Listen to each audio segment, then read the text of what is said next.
It is the night of November 27th, 1950. In the mountains of northeastern Korea, the temperature has fallen to 20 degrees below zero. The wind comes down off the high ridges like something alive, and it cuts through every layer a man can wear. A young Marine lies in a shallow hole, scraped into frozen ground he could not really dig.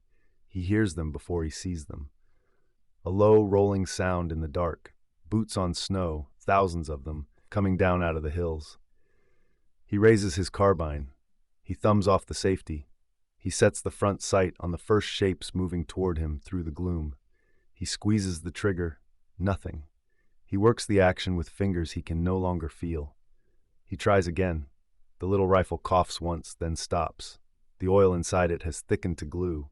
The spring has lost its strength in the cold. The weapon he was told to trust has chosen this exact moment to die in his hands. And the men are still coming. This is the story of two American rifles, one frozen mountain, and the hard lesson that the men of the Chosin Reservoir paid for in blood. The lesson that the most advanced weapon is worthless if it will not fire, and that survival, in the end, belongs to the tool that simply works.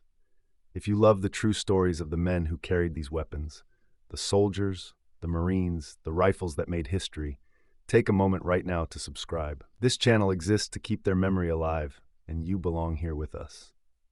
Now, let us go back to the cold. In the autumn of 1950, the war in Korea seemed almost won. After the landing at Incheon in September, United Nations forces had broken the North Korean army and driven it north in headlong retreat. General Douglas MacArthur, commanding from Tokyo, pushed his armies hard toward the Yalu River, the border with China. The talk among the staff was of home by Christmas. But there had been a warning. From Peking, Mao Zedong had said plainly that if foreign armies approached the Chinese border, China would not stand aside.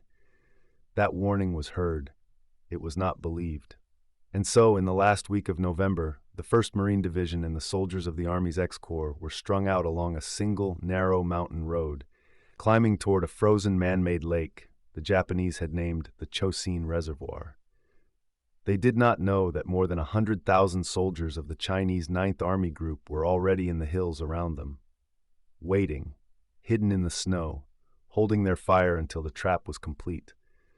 Roughly 30,000 United Nations troops were moving into a noose held by an enemy 4 times their number, and the cold was its own enemy. Temperatures fell to 20, 30, in places nearly 40 degrees below zero. Wind chill drove it lower still. Rations froze solid in their cans. Plasma froze in the medics' kits. Morphine syrettes had to be thawed in a courseman's mouth before they could be used. Men who stopped moving for too long simply did not start again. Into that killing cold, the Marines carried the weapons of the last war. To understand what happened next, you have to understand the two rifles in this story, because nearly everything you may have heard about them has the truth turned upside down. The first weapon was the M1 Garand. It was not new. John Garand had designed it in the 1930s, and it had carried American infantrymen across North Africa, Sicily, Normandy, and a dozen Pacific islands. General Patton would call it the greatest battle implement ever devised. It was heavy, better than 9 pounds. It fired the full power 30-06 cartridge, the same round used in machine guns. It was loaded with an 8-round clip of steel, the en-bloc clip, that the rifle spat out with a distinctive metallic ring when the last shot was fired. It was a big, strong, gas-operated rifle, built with heavy steel and generous tolerances. And that strength, as the Marines were about to learn, was the whole point. The second weapon was the M1 Carbine, and its faster-firing cousin, the M2. Now, here's where the legend goes wrong. People sometimes imagine the carbine as some kind of experimental, untested gadget. It was nothing of the kind. The carbine was one of the most thoroughly proven small arms America ever built. More than 6 million of them were manufactured during the Second World War, more than any other American weapon of the conflict. It was light, barely 5.5 pounds. It was handy. It was beloved by officers, radiomen, machine gunners, and anyone who had to carry a weapon all day but did not expect to lead a rifle charge. The M2 version, standard by the time of Korea, could fire fully automatic, around 750 rounds a minute. To a young Marine, that little rifle felt like the modern choice. the light choice, the fast choice. So the real story of Chosin is not a story of fragile new technology failing. It is something more surprising and more humbling. It is the story of the lighter, simpler, faster weapon failing, and the old, heavy, full-power rifle enduring. When the Chinese struck on the night of November 27th, they struck everywhere at once. Around the village of Udamni, on the northwest side of the reservoir, the 5th and 7th Marines, some 8,000 men, were hit by wave after wave of Chinese infantry. One Marine said the mass of men coming at him was so great he thought he could feel the ground shaking. Another remembered it as the biggest body of men he had ever seen, surging forward like a stampede. And it was here, in the first desperate minutes, that the weapons began to tell their two different stories. The carbines began to fail. The cause was not cowardice in the steel. It was physics. In that brutal cold, three things went wrong with the little rifle at once. First, the lubricant. The standard oil of the day thickened in sub-zero temperatures until it gummed the action solid, slowing the moving parts until they no longer cycled. Second, the springs. The carbine's return spring, already modest, lost strength in the cold, and a weak spring cannot drive the bolt home reliably. And third, the cartridge itself. The small .30 caliber carbine round produced only a modest recoil impulse.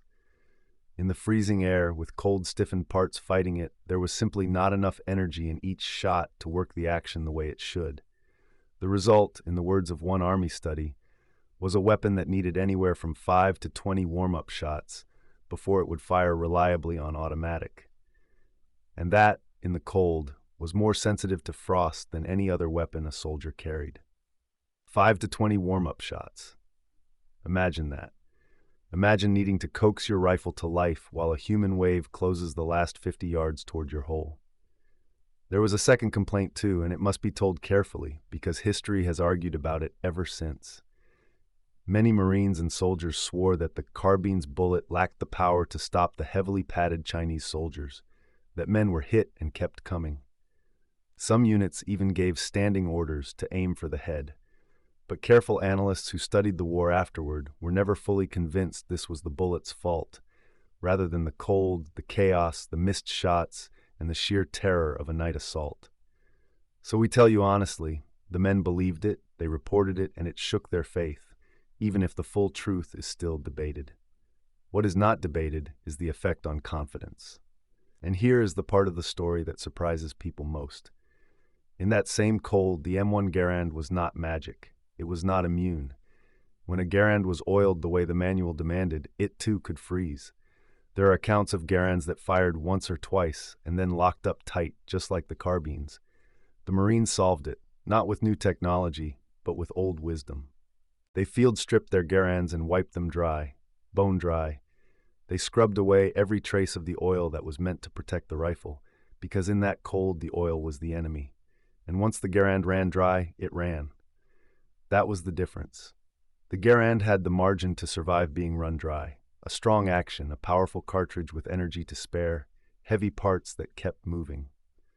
The carbine, lighter and more delicate, with its weaker spring and its gentler round, had less room for error in the worst conditions men had ever asked a rifle to endure. It was not the romance of a clever piston beating a primitive one. Both rifles used gas pistons. Both could be beaten by the cold. The plain truth is simpler and somehow more powerful. When everything was stripped away, the oil, the comfort, the theory, the heavier, stronger, full-power rifle had more to give, and the men who carried it lived to tell the story. Nowhere was that truth tested harder than on a bald, freezing hill above a mountain pass. Between Udamni and the base at Drury ran the only road out, the lifeline the Marines called the main supply route, and the road ran through a high, narrow gap called the Toktong Pass. If the Chinese took that pass, the thousands of Marines to the north would be sealed off and destroyed. The job of holding it fell to one company, Fox Company, 2nd Battalion, 7th Marines. Captain William Barber, a veteran of Iwo Jima, and roughly 240 men. The exact count differs slightly from one account to another, but the number that matters is this. They were a single company, and they were about to face thousands. Barber set his Marines on a low hill overlooking a bend in the road with clear fields of fire. At dusk on November 27th, they dug in as best they could in ground frozen like iron. In the small hours, the Chinese came up the road four abreast, straight into Barber's machine guns. The first assault was shattered, but the enemy fell back, spread out, and came again, and again. For 5 days and 5 nights, from the 27th of November to the 2nd of December, Fox Company held that hill against assault after assault in cold that froze the wounded where they lay. One of those Marines was a young private named Hector Caffarata.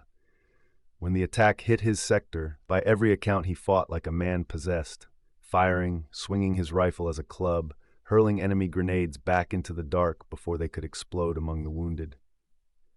It is said he fought much of that night without even his boots on, in the snow, because there had been no time to put them on. He was wounded badly before the night was over. He would receive the Medal of Honor. Barber himself was shot through the leg early in the fight. He refused evacuation.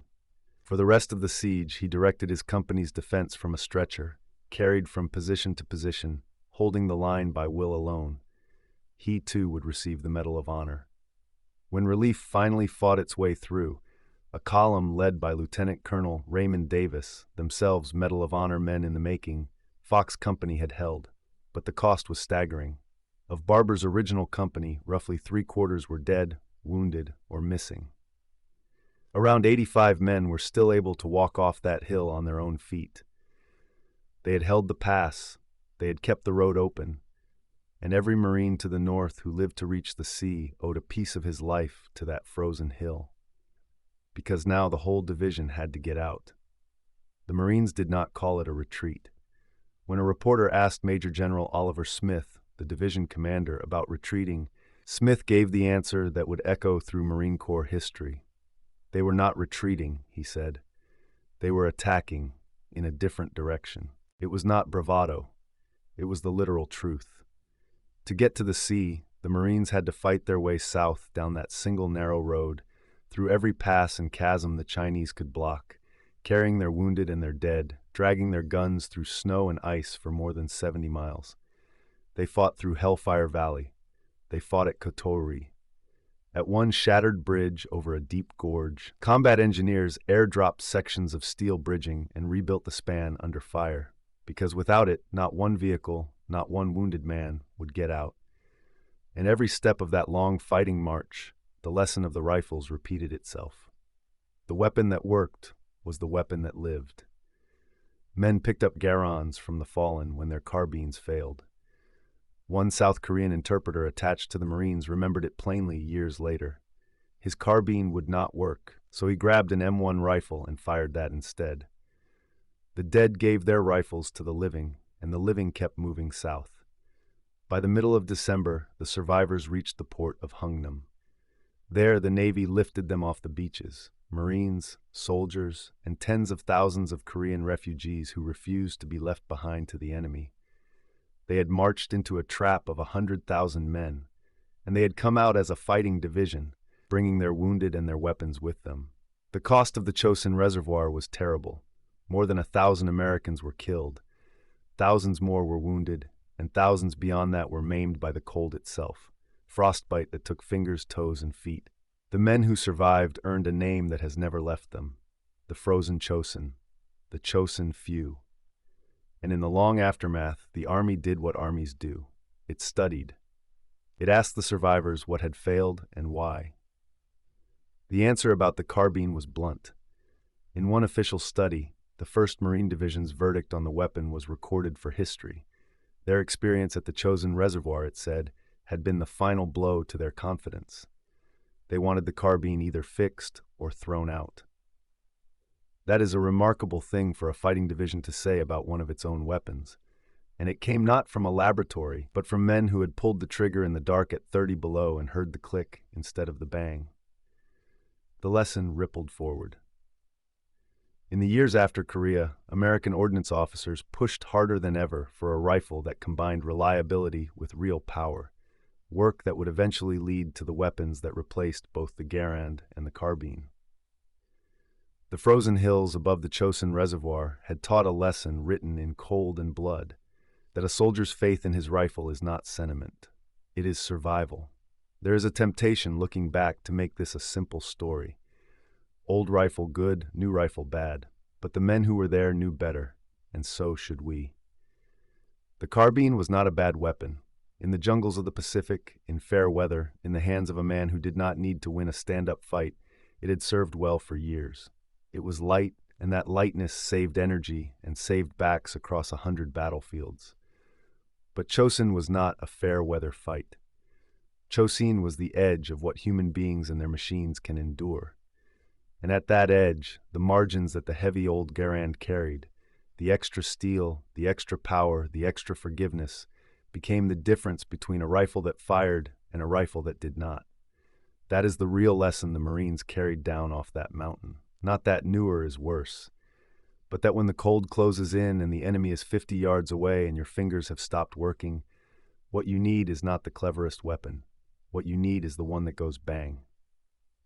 For the men of the Chosin Reservoir, that weapon was the old Garand. Heavy, stubborn, loud, utterly, gloriously dependable. The rifle that would not quit, carried by men who would not quit either. They walked into a frozen trap that should have swallowed them whole. They walked out, down a road of ice, carrying their wounded and their dead and their rifles, and they never forgot which of those rifles had kept faith with them when everything else froze. 75 years later, we remember them. The frozen Chosin. The men who learned in the cruelest cold America's warriors have ever known that the simplest truth is sometimes the one that keeps you alive. If this story moved you, if you believe these men deserve to be remembered, then subscribe to the channel, give this video a like, and ring the bell so you never miss the next story. Every subscriber helps us keep telling the true history of the men who served. Thank you for watching, and we will see you on the next one.